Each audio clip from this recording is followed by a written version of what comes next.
And properties. इसमें हम लोगों ने खुसूसियात पढ़नी है इसकी। एटॉमिक रेडियस है सबसे पहले, उसके बाद क्या है आयोनिक रेडियस, और भी बहुत कुछ होगा, शील्डिंग इफेक्ट, आयनाइजेशन एनर्जी। तो सबसे पहले इसकी डिफाइन है मॉडर्न पीरियोडिक टेबल की। इसके मुताबिक फिजिकल और केमिकल प्रॉपर्टीज एलिमेंट्स की जो है वो किस पे डिपेंड करती हैं, एटॉमिक नंबर पे। ठीक है, फॉर एग्जांपल फर्स्ट जो ग्रुप है उसमें क्या है, हाइड्रोजन, लिथियम, सोडियम, पोटाशियम। इनके आउटर मोस्ट शेल में कितने इलेक्ट्रॉन होते हैं, 1, सबके आउटर मोस्ट शेल में। अगर सेकंड ग्रुप की बात करें तो 2 होते हैं। तो इसलिए वो क्या कह रहे हैं, किस पे डिपेंड करेगा, एटॉमिक नंबर पे। The physical and chemical properties of elements are periodic function of their atomic number.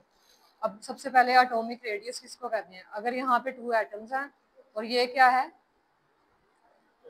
दरमियान में जो होता है उसे क्या कहते हैं, न्यूक्लियस, और ये क्या है, आउटर मोस्ट शेल। जो सबसे बाहरी वाला शेल है उसको क्या कहते हैं, आउटर मोस्ट शेल, और दरमियान वाले को न्यूक्लियस। और ये टोटल क्या है, एटम है ये। ठीक है, ये भी क्या है, एटम। अब इस एटम के न्यूक्लियस से लेकर इस एटम के न्यूक्लियस तक का जो डिस्टेंस होगा उसे क्या कहते हैं, atomic radius. It is half of the distance between 2 identical atoms. अब वो एटम्स भी सेम होने चाहिए। ठीक है, इसका मतलब होता है सेम।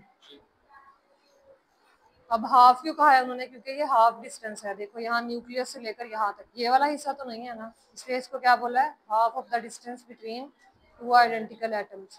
एटॉमिक रेडियस जो है वो वेरी यानी कि चेंज होता है depending on types of bond. अगर कोवलेंट है तो और होगा, मेटालिक है तो और, वैंडरवाल फोर्सेस होंगी तो और, and the state of the atom.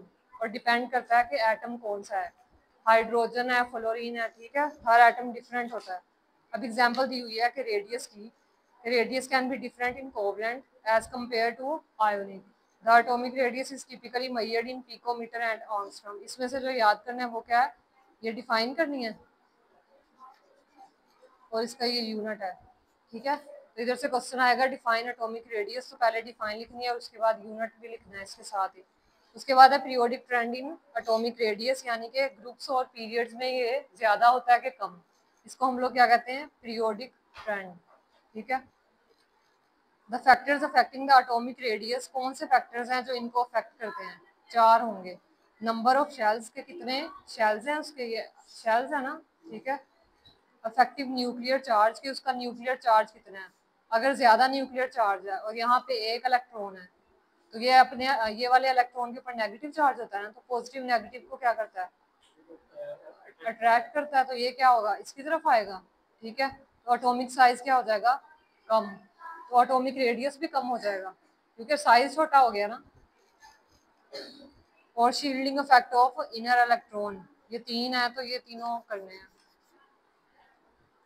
अगर आएगा क्वेश्चन के डिस्क्राइब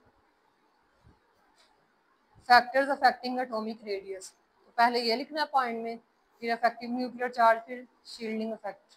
ठीक है, अब atomic radius decrease across the period, यहाँ से भी क्वेश्चन बन रहा है और ये हेडिंग भी है। एटॉमिक रेडियस जो है वो पीरियड में क्या करता है, कम होता है। क्यों कम होता है, क्योंकि न्यूक्लियर चार्ज जो है वो इंक्रीज करता है। अब यहाँ पे देखो इसमें से पीरियड कौन सा, ग्रुप कौन सा है, ये ग्रुप है और ये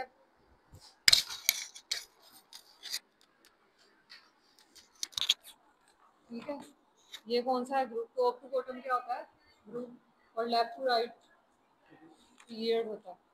अब लेफ्ट टू राइट उन्होंने क्या कहा है कि डिक्रीज कर रहा है। अब क्या होगा कि यहाँ पे न्यूक्लियर चार्ज इंक्रीज होते जाएंगे और इलेक्ट्रॉन जो है वो पहले यहाँ पे था इलेक्ट्रॉन, तो वो अट्रैक्ट होके यहाँ तक आ गया, तो एटॉमिक रेडियस क्या हो गया, छोटा हो गया इस वजह से। इसलिए कहते हैं कि पीरियड्स में जो है वो डिक्रीज कर रहा है एटॉमिक रेडियस। उसके बाद क्या करना है, डाउन द ग्रुप, ये इसका आंसर यहाँ तक है। इलेक्ट्रॉन क्लाउड का मतलब क्या होता है,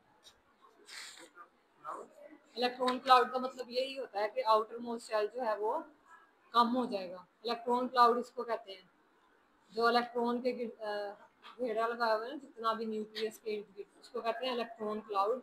जहाँ तक इलेक्ट्रॉन है तो वो क्या हो जाएंगे, क्लोजर हो जाएंगे न्यूक्लियर चार्ज के। अब आगे एटम जो है atomic radius down the group क्या करता है, इंक्रीज करता है। अब इंक्रीज क्यों करता है डाउन द ग्रुप, क्योंकि एडिशनल इलेक्ट्रॉन्स जो हैं वो ऐड हो रहे हैं। अब यहाँ पे क्या था, न्यूक्लियर चार्ज, और यहाँ पे इलेक्ट्रॉन। अब ये इलेक्ट्रॉन को अट्रैक्ट कर लेगा, लेकिन यहाँ पे क्या होता है कि शेल में दोबारा से कोई और एटम जो है वो अपना इलेक्ट्रॉन देता है, तो यहाँ पे इलेक्ट्रॉन ऐड होते हैं साथ साथ, इसलिए क्या होता है यहाँ पे इंक्रीज करता है ना ग्रुप डाउन द ग्रुप। तो इसमें यहाँ तक याद करना है। उसके बाद है आयोनिक रेडियस। आयोनिक रेडियस किसके दरमियान होगा, अगर हमारे पास Na+ है तो ये क्या है, आयन है, और Cl- है तो ये आयन है। प्लस का मतलब क्या है, इसने इलेक्ट्रॉन लॉस किया है, क्लोरीन ने लिया है, ठीक है। अब ये आयन है एक और ये आयन है, इनके न्यूक्लियस के दरमियान के डिस्टेंस को क्या कहते हैं, आयोनिक रेडियस। तो यहाँ से ये डिफाइन करनी है। स्टॉप कर दो।